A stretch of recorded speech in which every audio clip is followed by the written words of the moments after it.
kita kan sama-sama belajar tentang organisasi di luar gereja. Minggu lalu sudah belajar tentang organisasi gereja ya? Iya. Hah? Iya. Apa tuh? Yang dipelajari apa? Belajar apa?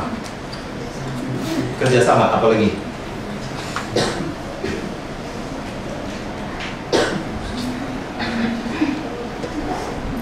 Hah? Struktur organisasi. Belajar organisasi seperti apa gitu ya, struktur seperti apa gitu, gereja berbagai aliran segala gitu. Enggak. Oh, Lebih ke gereja di gereja kita seperti apa? Oke. Hari ini kita akan lihat bagaimana organisasi di luar begitu ya. Sebagian barangkali sudah tahu, ini agak refreshing ya. Mari kita buka dari Amsal pasal 30 ayat 24 sampai 28. Ini menjadi untuk pengantar lah. Sebetulnya tidak harus selalu ada dasar firman Tuhan seperti demikian gitu, tapi seperti ini boleh menjadi bagian yang kita lihat bersama. Amsal 30 ayat 24 sampai 28. Ayat ini nggak banyak, kita baca bersama-sama ya. Amsal 30 ayat 24 sampai 28. 2, 3. Ada 4 binatang yang terkecil di bumi, tetapi yang sangat cekatan. Semut, bangsa yang tidak kuat, tetapi yang menyediakan makanannya di musim panas. Pelanduk, bangsa yang lemah, tetapi yang membuat rumahnya di bukit batu. Belalang yang tidak mempunyai raja, namun semuanya berbaris dengan teratur. Cicak yang dapat kau tangkap dengan tenang, tetapi yang juga ada di istana-istana raja. Saudara-saudara, ini Amsal ini menceritakan tentang sebetulnya bagaimana sebetulnya keindahan kehidupan itu. Beragam, tetapi kita boleh mencontoh ada hal-hal yang Tuhan berikan melalui ciptaan sebetulnya. Nah, kalau secara ordo kita tahu bahwa Allah di dalam ordo pertama ciptaan manusia yang kedua dan alam semesta, hewan dan lain-lain di ordo ketiga, begitu ya tingkatan. Tetapi kenapa Tuhan memperkenalkan manusia belajar dari yang itu supaya kita nggak sombong? Sebab seringkali kita jadi anggap kita tuh hebat sebetulnya, tapi kalau dibanding mau binatang ini kadang-kadang kita itu lebih parah sebetulnya. Nah, contoh yang seringkali udah kita baca di medsos, kalau kera itu rebutan pun dia ambil satu aja untuk dirinya atau untuk dia makan sampai kenyangnya aja. Tapi kalau manusia tuh demikian rakus, kalau ambil rampok, kalau perlu bunuh, ambil serakah sebanyak-banyaknya meskipun nggak dimakan habis seperti itu. Nah, itu contoh-contoh yang membuat sebetulnya Amsal demikian ini. Raja Salomo memikirkan, iya ya, kita tuh manusia dikasih kesempatan untuk hebat, punya hati nurani, punya pikiran, tetapi kita tidak pakai dengan bagus sebetulnya. Nah, ini ada hubungannya dengan organisasi. Kenapa? Seringkali kita dengan kemampuan yang ini, yang ada ini, kita tidak pakai dengan maksimal sebetulnya di dalam hidup ini, tapi lebih mengandalkan pengalaman sehari-hari dan mengulang yang kita dulu pernah dengar atau yang kita pernah lakukan ya. Misalnya, pas saya dulu waktu di SMA, namanya organisasi begini, namanya pembukuan keuangan bendahara tuh begini, yang namanya kau bikin acara begini, dan nggak belajar tuh hal yang lain yang lebih luas, yang lebih baru misalnya. Nah, ini yang kita harap hari ini kita bisa sama-sama akan dapat dan kita akan belajar. Ini tentang organisasi ini. Kita dengerin ya musik ini ya. Bisa tahu gitu.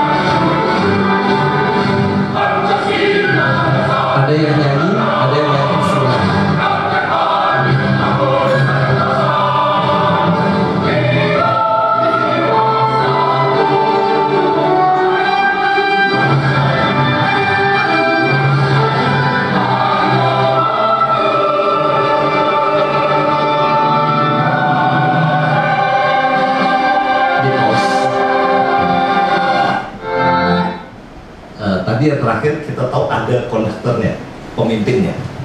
Jadi ini sebetulnya menggambarkan kalau organisasi. Organisasi itu macam-macam. Tapi organisasi seperti demikian namanya organ.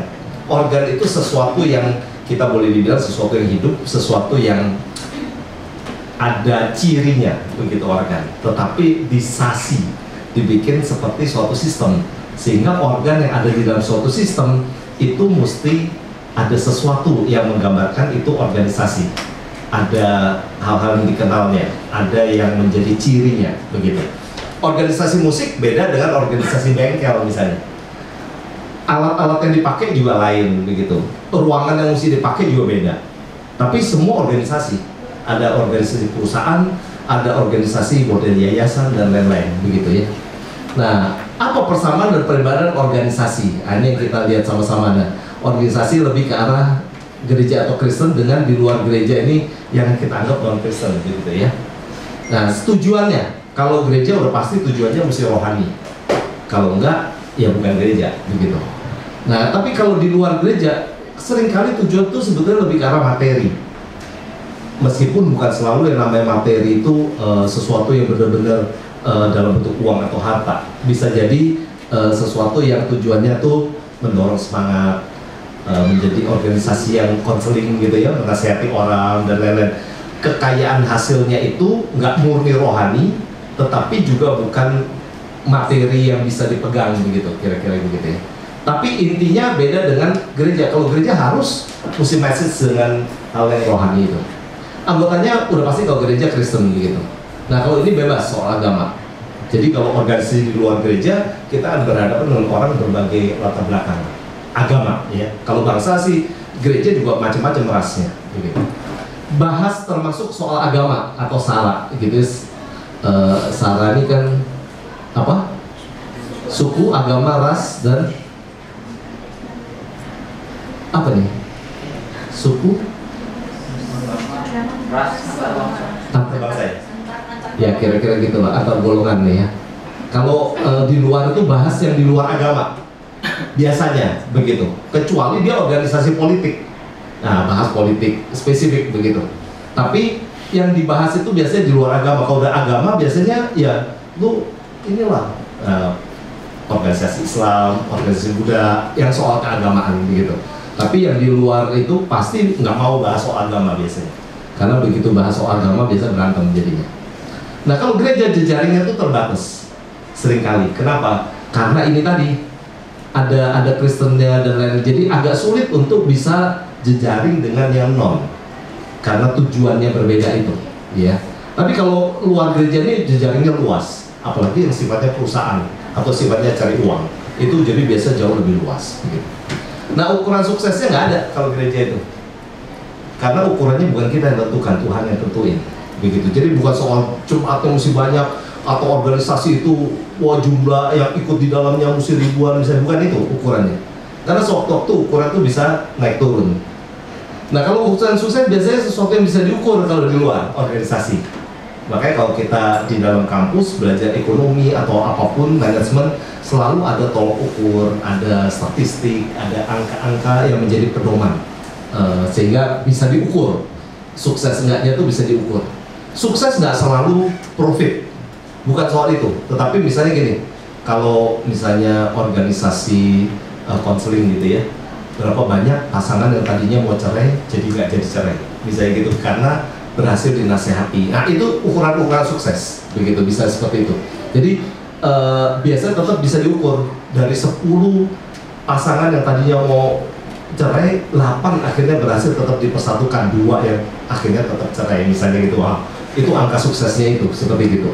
Nah, ini secara umum perbedaan antara organisasi biasa dengan organisasi gereja. Nah, ini kemarin udah membahas tentang apa yang ada dilakukan di GRI ya. Nah, hari ini kita coba lihat yang seperti ini. Di dalam organisasi luar gereja atau perusahaan misalnya, kita akan lihat-lihat bisa seperti ada rapat pemegang saham lah. Kalau itu organisasi bengkel, kita akan lihat kegiatan-kegiatan seperti demikian. Atau kalau bank ya urusan uang dan lain-lain ya, apa yang kita lihat uang. Kalau organisasi itu model pasar ya, kita akan lihat macam-macam orang jualan. Itu organisasi semua diatur, pasar modern segala macam juga diatur. Misalnya air harus ada. Kalau potong ayam misalnya mesti di luar sana, udah masuk lagi baru boleh bersihin dan lain-lain seperti itu. Potong ikan apa-apa, sisiknya apa-apa mesti disimpan di sini, nggak boleh masukin buat, itu pengaturan semua. Atau di organisasi kepolisian misalnya, bagaimana boleh memusnahkan barang bukti, ada protapnya, ada SOP-nya, begitu. Apakah boleh langsung di ini atau tunggu pengadilan memutuskan dan lain-lain? Ini semua ada aturannya. Atau organisasi seperti demikian, organisasi kemasyarakatan umum, ada apa?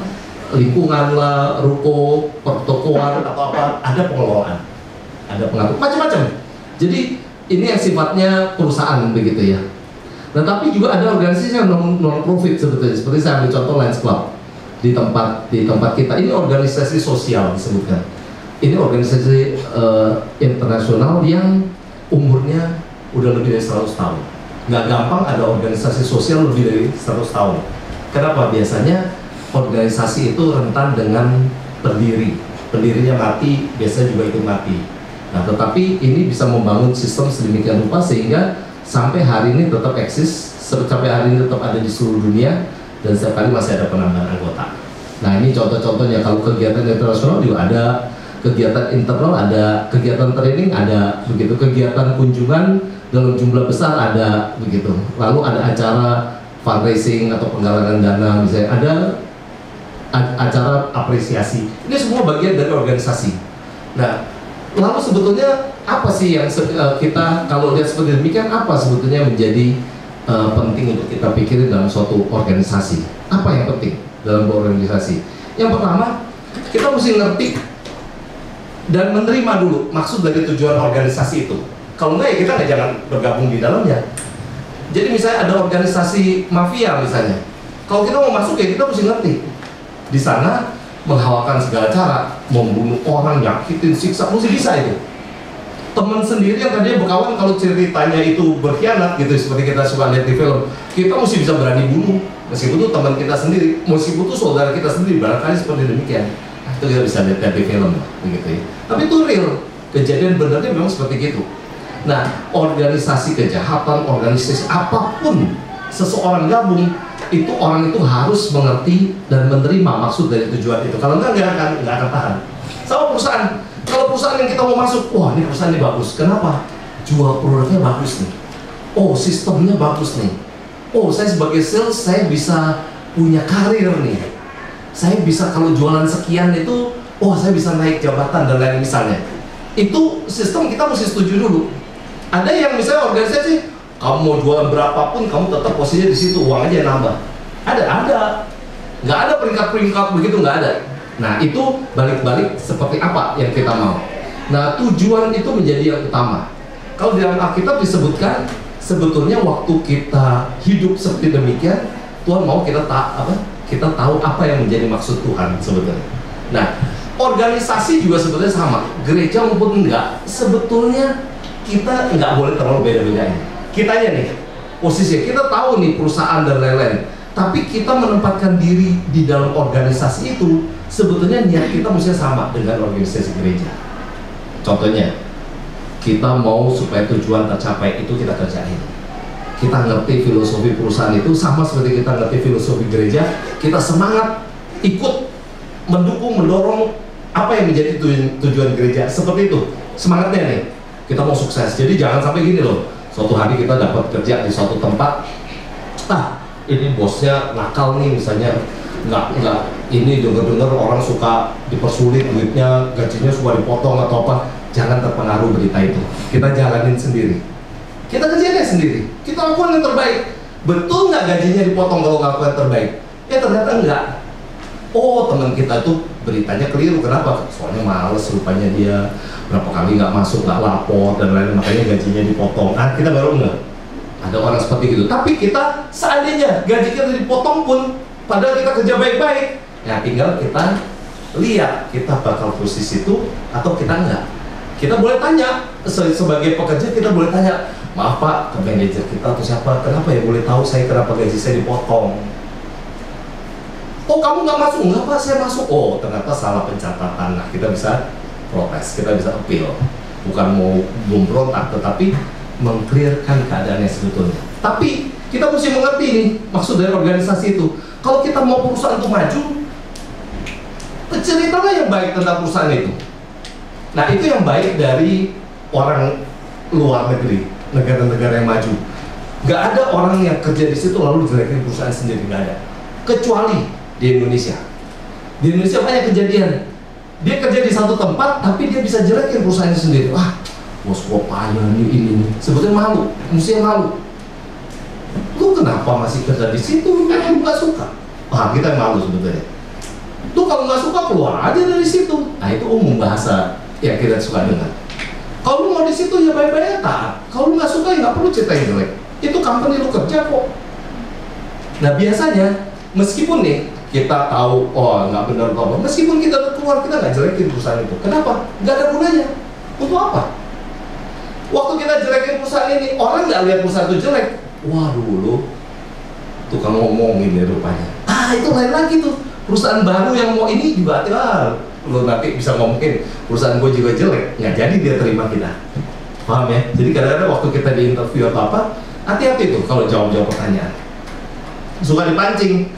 Perusahaan kamu yang dulu agak kurang baik ya, nakal ya. Oh iya pak, gaji kita suka dipotong-potong pak, ini. Wah bosnya kawin lagi pak, ini itu. Misalnya kita jelekin, itu dicatat. Interviewer dia akan catat, oh begini. Waktu mereka konklusi tentang calon-calon pekerja, nah kita dicoret. Kenapa? Ngomongin orang. Entar perusahaan kita bukan yang bagusnya diomongin, yang jeleknya diomongin. Contohnya gitu. Nah oleh sebab itu, ini penting benar-benar. Nah kita harus tahu bahwa setiap organisasi tujuannya pengen sukses apapun. Nah kita nggak perlu jelekin. Kalaupun kita tahu itu jelek ya keluar aja, pindah aja, nggak perlu kita jelekin. Kamu kerja apa dulu? Oh saya dulu di ini, saya bagian sales, tugas saya begini, itu aja. Gimana perusahaan itu? Masih ada sampai sekarang. Kita bisa bilang gitu. Dia jualan ini atau apa? Ya tapi saya mau cari pengalaman baru. Cukup, nggak perlu jelek-jelekin. Kenapa? Nggak ada gunanya. Kita jelekin perusahaan itu nggak ada gunanya, apalagi tempat kita pernah kerja. Yeah. Jadi yang penting kita tahu setiap organisasi tujuannya pengen sukses, sehingga kalau kita mau gabung di satu organisasi, dia mesti tahu bahwa kita adalah orang yang semangat untuk menyampaikan hal yang baik, hal yang benar. Jangan ceritain yang jelek sekalipun untuk perusahaan yang lama.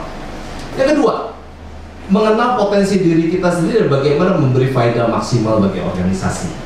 Ini bom nih, Hiroshima Nagasaki. Bomnya nggak gede, tapi daya ledaknya demikian. Sama seperti kita, badan kita barangkali kecil gitu ya. Jangan kecil hati. Boleh badan kecil, tapi semangatnya gede. Boleh badan nggak tinggi-tinggi amat, tapi kita punya ide cemerlang tinggi, besar. Nah itu yang penting.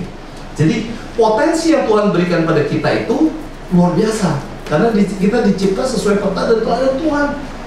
Kita tuh dikasih yang demikian hebat.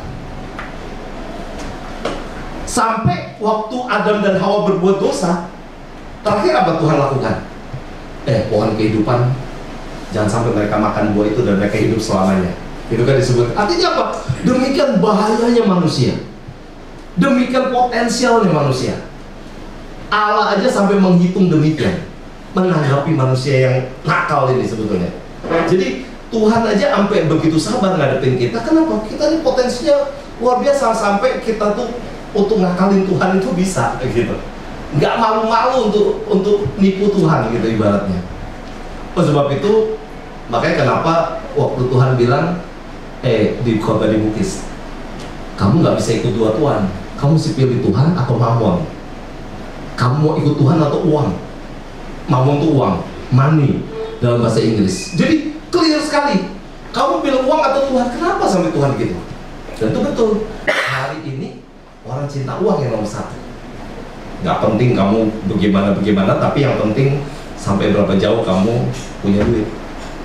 Dibilangnya gini kan, kamu punya duit apa aja juga selesai kok masalah. Yang penting lu punya duit banyak. Kalau lu punya duit banyak, hidup lu gampang. Itu yang kita dengar sekeliling hari ini.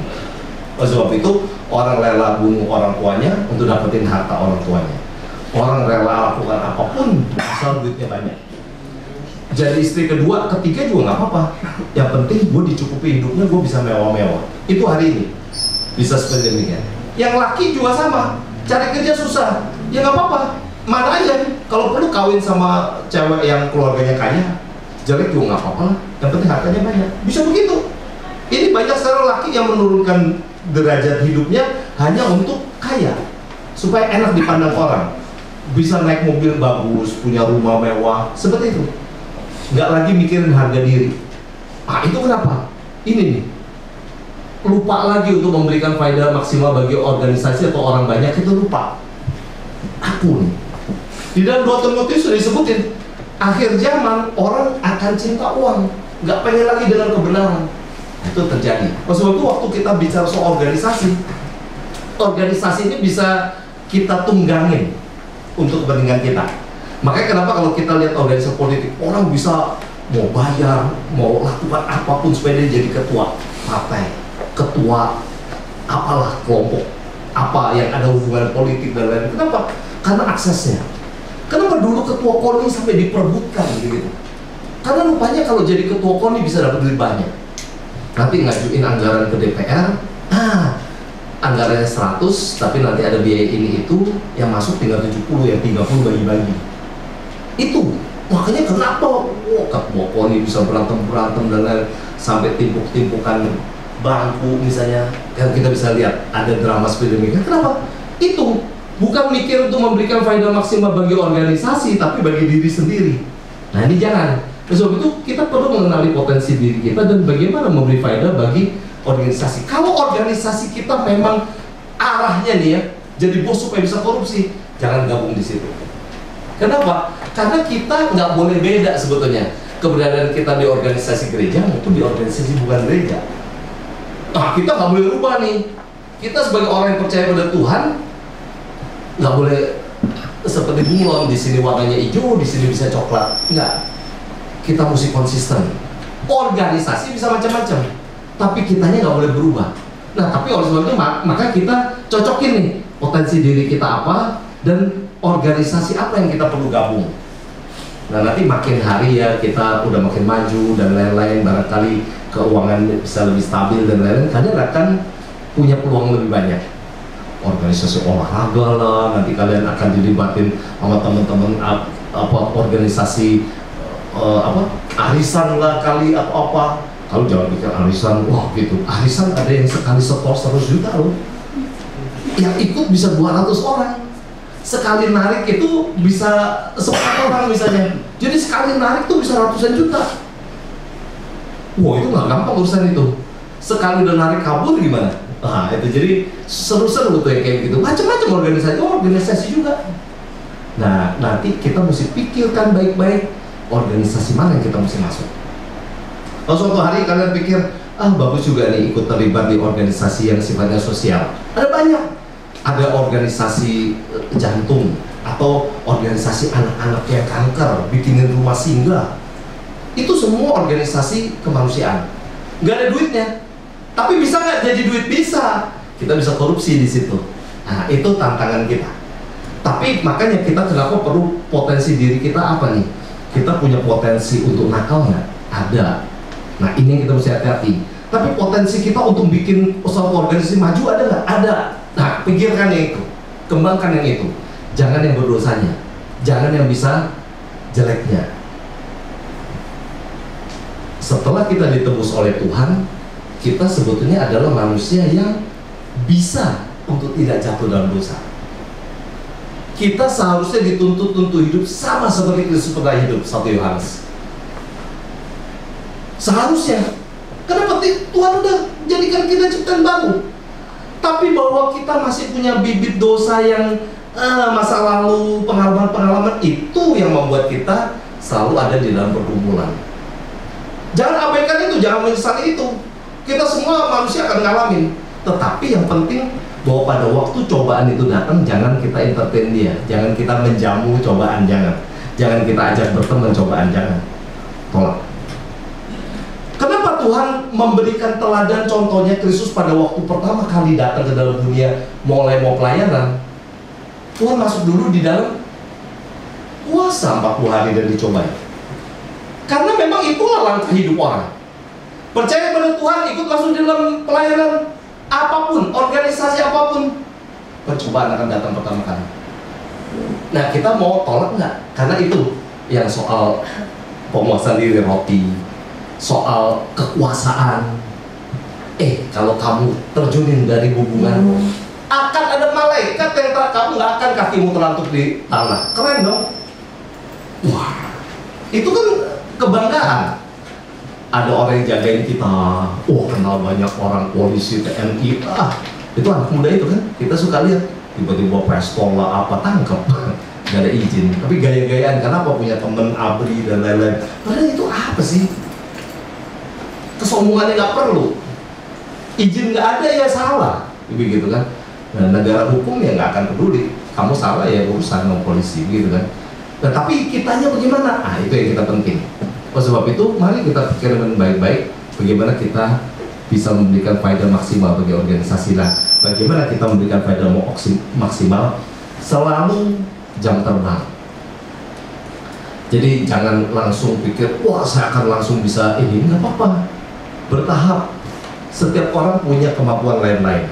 Ada orang yang benar-benar menjadi orang kolerik. Orang kolerik itu orang yang tahu persis mikirnya ini, tahu bagaimana memimpin, wah. Tapi ada yang nggak begitu, model pragmatik. Orang yang bisa diem, ngerancang dari belakang, tapi sebetulnya nggak kalah keren daripada orang kolerik. Nah, cuma beda aja, yang satu tampil, yang satu enggak. Yang satu diem, ribut, cuek aja dikerja sendiri terus untuk mencapai tujuan. Nah, apapun potensi kita, mari kita kembangkan yang maksimal. Do your best, begitu, ya. Ini mengenali potensi diri dan ini. Nah, untuk mengenali potensi diri ini banyak. Kalau kita mau pergi ke lembaga psikologi, ada tes bakat, ada tes kemampuan, tes kejiwaan, dan lain-lain, macam-macam. Untuk tahu kita ini sebetulnya kayak apa. Supaya kita tahu kita jangan salah langkah, gimana kita milih kerjaan dan lain-lain. Sekarang makin banyak, tools seperti itu makin banyak. Dan ada banyak juga di internet yang free. Kita bisa tes-tes sendiri, ada hasilnya kira-kira seperti ini. Meskipun itu nggak selalu akurat sekali gitu ya, tapi paling nggak memberikan gambaran. Yang kedua, yang ketiga, perlu ada pertemanan dan kerjasama. Kita di dalam sehari-hari urusannya bukan sama robot, kita urusan sama orang. Organisasi urusan sama orang. Bahwa di dalam organisasi atau orang itu ada robot dan ada alat, ada tools, itu penolong. Tapi kita bukan dealnya dengan robot sebetulnya sekarang. Tapi mungkin nanti 20 tahun lagi bisa jadi kita urusannya sama robot, karena bos kita naruh robot untuk kontrol kita. Bisa jadi kita mesti dealnya sama robot, bisa jadi. Karena robot-robot yang akan datang mungkin bisa punya perasaan, punya pikiran, dan lain udah diinput sama bosnya untuk ngeladenin kerjaan kita. Dan dia bisa menjawab apa yang menjadi kerisauan kita. Nah, itu lain lagi nanti. Tetapi, kalaupun begitu, kita mesti pintar-pintar. Perlu pertemanan dan kerjasama. Nggak ada orang hidup di dunia ini sendiri. Namanya juga organisasi, yang tadi saya bilang, ada organ-organ nih. Tapi disasi, artinya dibuat sebuah sistem. Supaya apa? Ada kerjasama di dalamnya.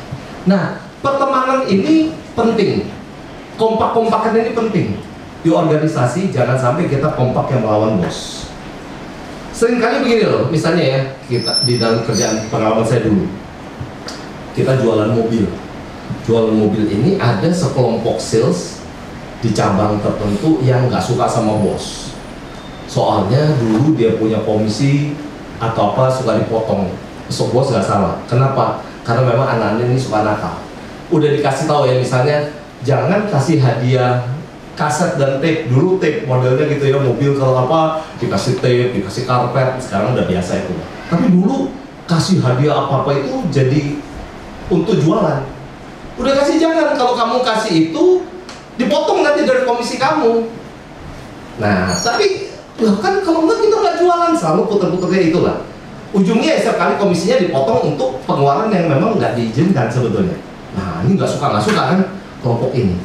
Pemimpinnya lagi mau ambil hati anak ini, orang-orang ini. Jadi apa? Kayak dia nih bos suka begini, dia nggak ngeh.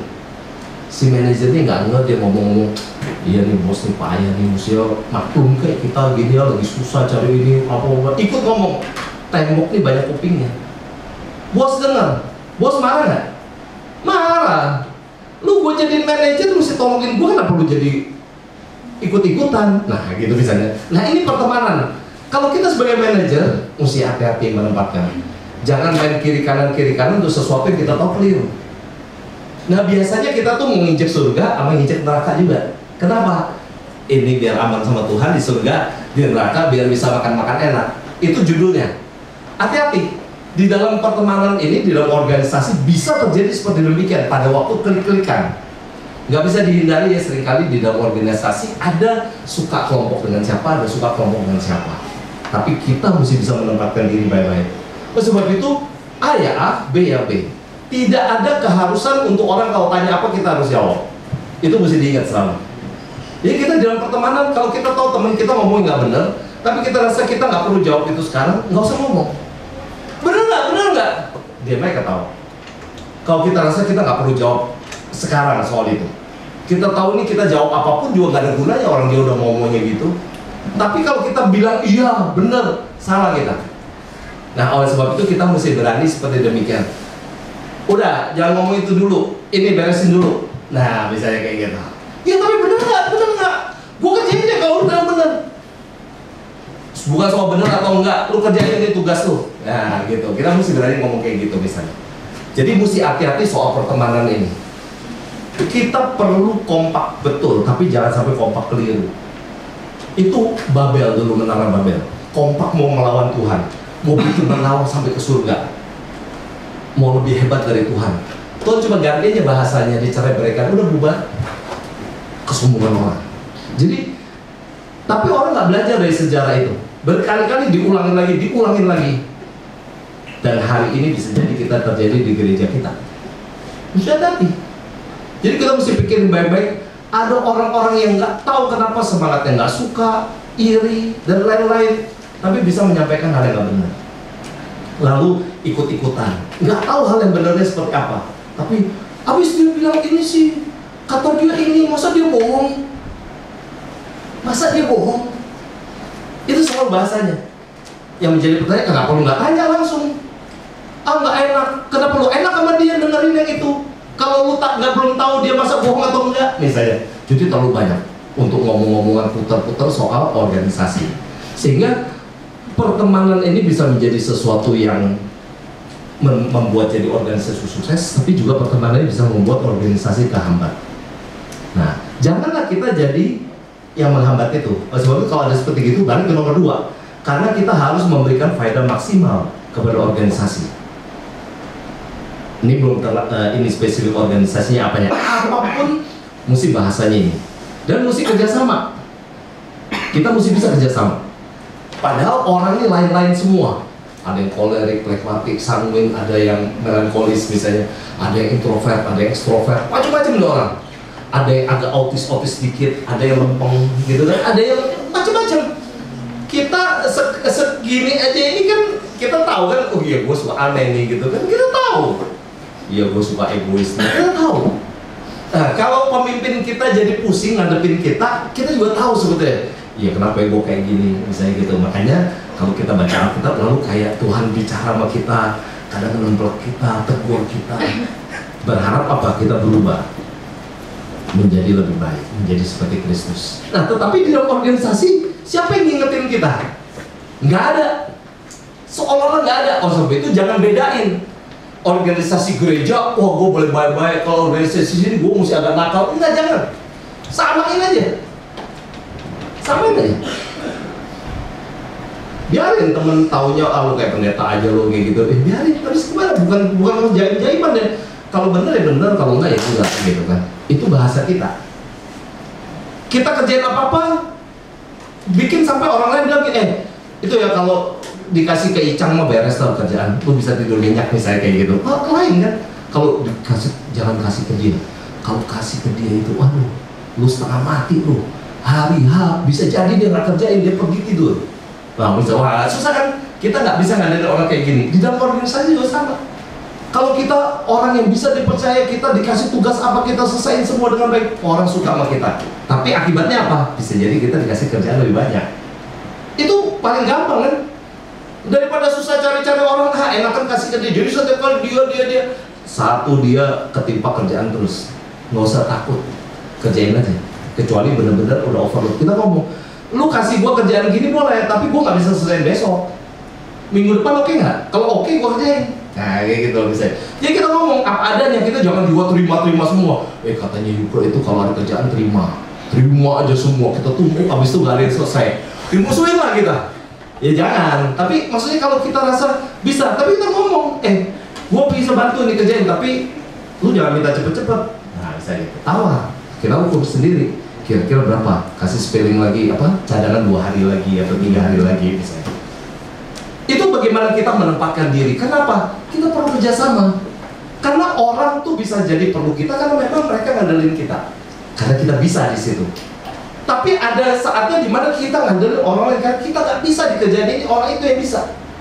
Nah di situ kekuatan itu saling menunjang. Seperti dalam Alkitab, seluruh anggota tubuh ada masing-masing. Tangan, kaki, tapi nggak bisa yang tangan bilang kamu kaki ini, nggak bisa. Semua punya faedahnya masing-masing. Tapi mesti kerjasama karena satu tubuh. Organisasi seperti gitu. Sebab itu kalau dalam organisasi kan tetap ada hierarki, ada kepalanya. Kayak tadi konduktor, ada pemimpinnya. Semua mesti taat dia. Kalau dibilang mulai, jangan entar sebentar. Udah mulai. Udah musik udah nyala baru dia tayo. Nggak bisa, ada musiknya jadi nggak jadi deh. Tapi kan kalau dia kasih tahu sama konduktor, ya wah semua bunyi. Jadi musik yang indah gitu. Mesti taat pada pemimpin. Nah setiap orang bagiannya masing-masing. Nggak semua bunyi kan. Kadang-kadang timpani bunyi, kadang enggak. Yang itu gedung-gedung gitu ya. Kadang biola yang main-main, selonya berhenti dulu. Tapi tiba-tiba solo main sendirian. Itu dinamika musik. Sama dengan organisasi. Bagaimana supaya organisasi itu seperti musik orkestra tadi, jalan mulus sampai lagu terakhir habis. Waktu organisasi itu habis, selesai, yang ditepuk tanganin siapa? Konduktornya, pemimpinnya, iya kan? Oh, pemimpinnya, tepuk tangan, pemainnya baru disuruh berdiri. Padahal yang main mereka kan? Kayak nggak adil ya, hidup ini bener nggak? Gila, direkturnya yang dipuji-puji orang, padahal kita yang kerja tuh semuanya kerjaan, kalau nggak ada kita emang dia bisa. Selalu gitu, itu orang ngiri namanya. Jadi direktur kalau kalian mau dipuji seperti demikian. Masalahnya kapasitas kita sampai ke situ nggak? Kalau nggak ya jangan maksain diri, ya kan? Kalau memang kita jadi jari nggak sampai 5 telapak tangan, ya kita berfungsi sebagai jari aja, nunjuk, ngacung, apa gitu kan? Jangan minta jadi 5. Tapi kalau memang Tuhan kasih kita jadi ini, kita mungkin mesti genggam, mungkin mesti ngangkat dan lain-lain. Bebannya lebih berat. Kalau kita jadi lengan, lebih berat lagi. Kita jadi seluruh tubuh, jadi pundak, tanggung jawab kita lebih besar lagi. Nah seperti itu. Kita ada di kapasitas itu enggak? Kalau enggak jangan paksain diri. Karena Tuhan juga kasih tahu, ada yang dapat talenta 5, ada yang talentanya 2, ada yang cuma 1. Tapi Tuhan bilang apa? Kalau 5 kamu mesti jadi 10. Kalau 2 kamu jadi 4. Kalau 1 kamu jadi 2. Jangan yang 1 bilang, kenapa gue cuma 1? Gue perdem di tangan. Nah Tuhan marah. Terus dia bilang, nggak apa-apa, wajar aja. Syukur kita dikasih 1. Tuntutannya nggak berat. Tidur bisa lebih lama. Yang 5 tidur cuma 2-3 jam. Mau pilih mana?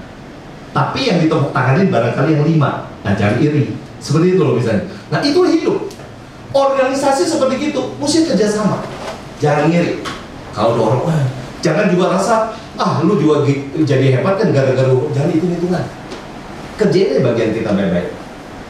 Karena pada waktu kita ngerjain kerjaan kita maksimal, nah itu sama seperti Tuhan ngomong, hal kecil berhasil, Tuhan akan kasih tanggung jawab lebih besar. Ini berhasil, Tuhan kasih jawaban lebih besar lagi, lebih besar lagi. Dan itu waktu nanti yang membuktikan, yang menunjukkan pada kita. Sebab itu kita seringkali dengar jam terbang jatuh, jam terbang, betul itu. Ada waktunya kok. Cuman masalahnya, anak muda sekarang umur 30 tahun udah pengen naik Mercy. Umur 30 tahun pengen punya apartemen 3 kamar. Umur 30 tahun pengen punya company. Boleh-boleh aja. Kalau memang bisa begitu, kenapa enggak? Tapi kalau enggak jangan, waduh gua gagal, temen gua umur 27 udah punya ini itu. Biarin aja. Dia punya ini nih. Kita mau ngiri sama siapa? Yang punya Tokopedia. Masih muda dia. Lebih muda dari saya, uangnya triliun. Ya biarin aja lah. Dia mungkin dikasihnya 10 talenta yang Tuhan, ya kan? Tanggung jawab dia 10. Kan Jack Ma pernah ngomong kan, kalau kamu cuma punya uang 10.000 US, itu memang barangkali Tuhan kasih untuk kamu pakai. Tapi kalau kamu udah punya 1 juta US, Tuhan mungkin pakai bukan untuk kamu aja.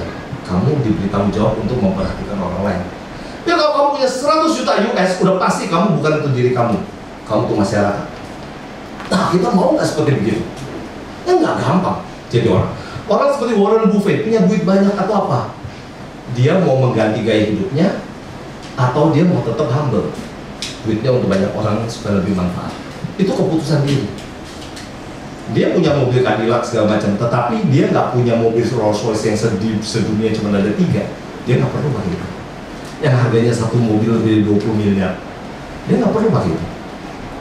Dia punya mobil bagus, iya. Dia bilang supaya kalau saya perjalanan jauh saya nggak terlalu itu. Memang lain sih, kalau mobil bagus tuh nggak capek kita naiknya. Ngegas, maju dan.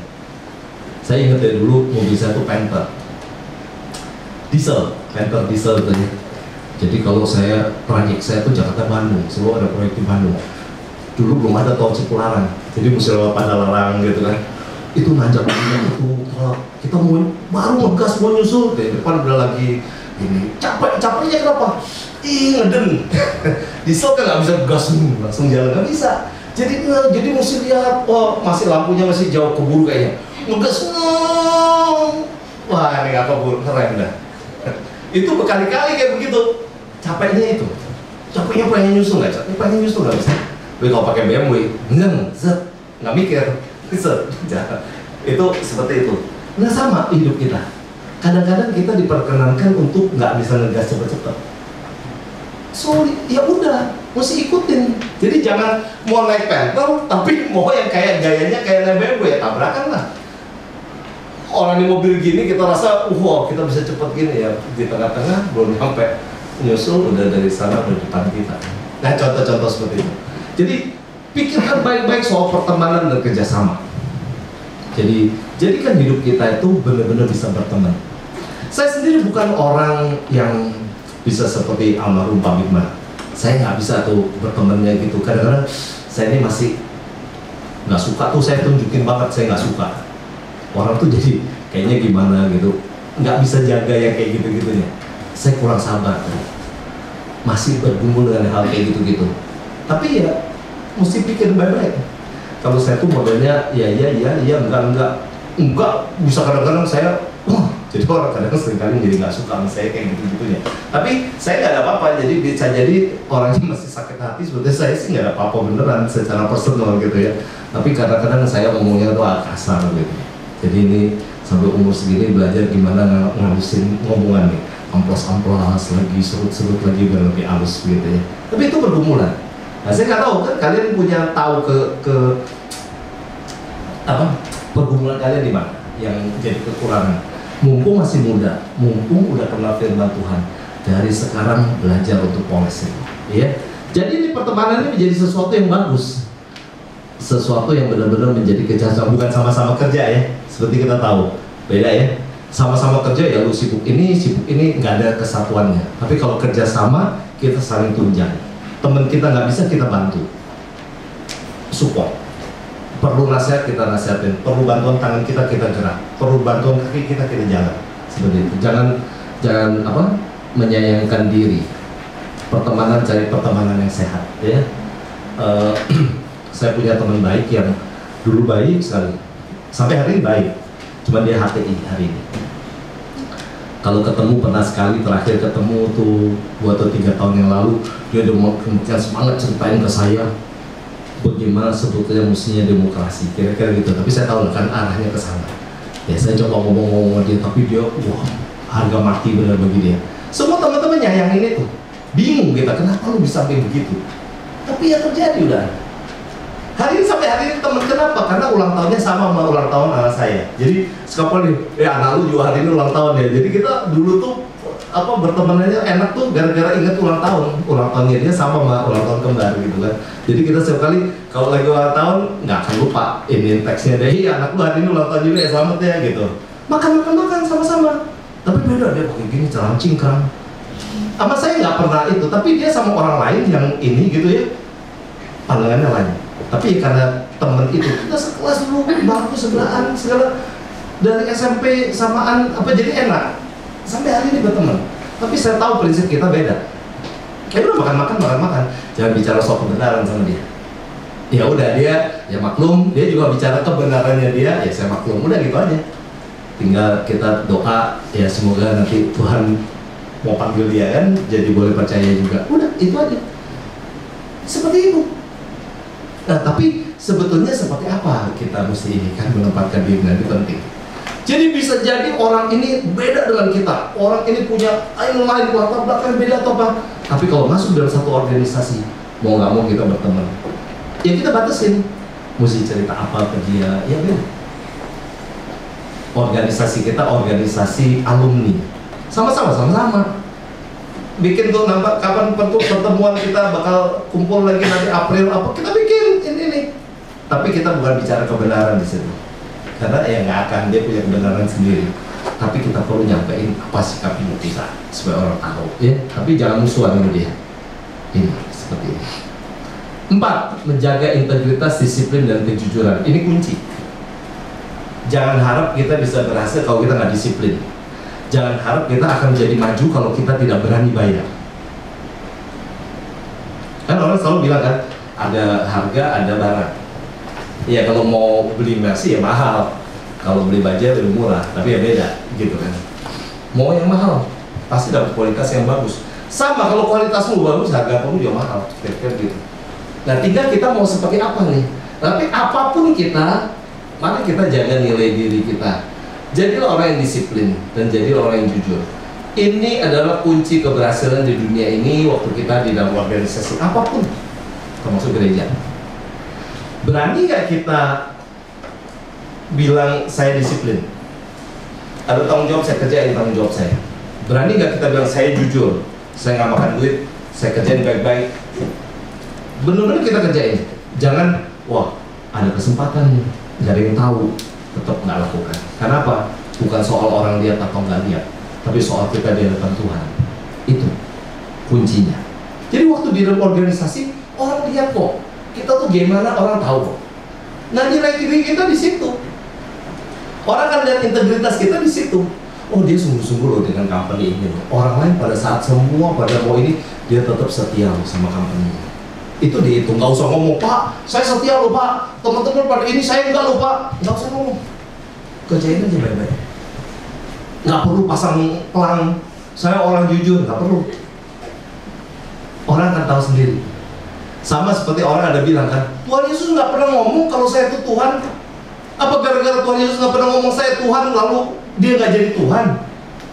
Integritasnya kan bukan di situ, nilai dirinya kan bukan di situ. Cukup waktu dia bilang aku dan Bapa adalah satu, orang nggak ngerti aja yang geblok-goblok nanggepinnya begitu kan, itu aja. Sama seperti kita, orang tahu oh kamu orang Kristen, oh iya dia orang Kristen. Makanya kadang-kadang kan dikasih tahu, lu bukannya orang Kristen. Kenapa? Karena kita lakukan sesuatu yang keliru kan. Teman kita ngingetin. Karena orang-orang merasa, iya orang Kristen tuh standarnya memang beda. Sama suatu hari kita nuntut pendeta punya standar lebih baik daripada orang biasa. Itu hal yang wajar. Omongan wajar. Tuntutan wajar. Kalau jadi pemimpin, kamu mesti lebih hebat dari yang lain. Itu tuntutan wajar. Mau jadi pemimpin, kamu mesti hebat. Gitu loh misalnya. Kamu mesti lebih tahu daripada yang lain. Iya, kamu lebih bisa mimpin daripada yang lain. Betul, harus. Nah, itu integritas. Bagaimana membangun ini? Jangan harap hari ini mau besok jadi. Dibangunnya dari SD, TK, gitu kan. Makanya kenapa kalau di Jepang anak-anak nggak diajarin soal matematik atau apa, nggak penting gitu. Tapi diajarin apa? Baris berbaris, nunggu giliran, sabar, antri. Itu yang diajarin. Hormat kepada Tuhan. Tuhannya yang mana nggak kita ngajar, tapi hormat kepada orang tua, kepada matahari, dewa matahari, kepada itu diajarin. Takut untuk curang, apa adanya, nggak buang sampah sembarangan. Itu orang Jepang. Makanya hari ini meskipun dia orang Kristen, malu kita dibandingin sama mereka. Kenapa? Mereka kalau A ngomong A, benar-benar mereka kerjain. Kita ngomong A, nggak lihat, kita bikin B. Itu kita bisa begitu, orang Kristen. Tapi orang Jepang lebih taat, antri semua, sampai geleng-geleng kepala. Apalagi terus tahu, oh kamu orang Kristen, kenapa nyodok-nyodok begitu loh misalnya. Semua antri, dia akan antri. Nggak kebagian, ya udah. Bisa lebih nerima nasib dalam tanda kutip dibanding orang Kristen. Kita seringkali, kalau kita nggak usaha ini bisa nggak jadi dong kita. Lupa bahwa Tuhan itu berdaulat. Orang Jepang bisa mikirin Allahnya lebih berdaulat daripada orang Kristen. Nah itu kita seharusnya malu. Nah itulah bagian dari ini. Diajarin dari mana? Dari TK SD. Kalau kita tahu sampai kelas 3 SD nggak ada PR, nggak ada ini, nggak ada matematika yang dalam-dalam, nggak ada. Belajarnya cuma itu, ketaatan, disiplin, gitu. Bersihin kelas, cuci ngepel sendiri dan lain-lain. Itu anak-anak Jepang dilatih, itu organisasi semua. Nah, kalau kita punya organisasi, kita bisa punya anggaran dasar dan anggaran rumah tangga sedemikian rupa sehingga teratur, tanggung jawab, ini semua gitu. Bakal cantik kita punya organisasi. Nah, ini contoh. Dan kalau kita ada di dalam organisasi, kita bisa memberi warna, itu lebih bagus lagi. Disiplin dan kejujuran. Jujur itu udah kunci di mana-mana. Hari ini susah cari orang jujur.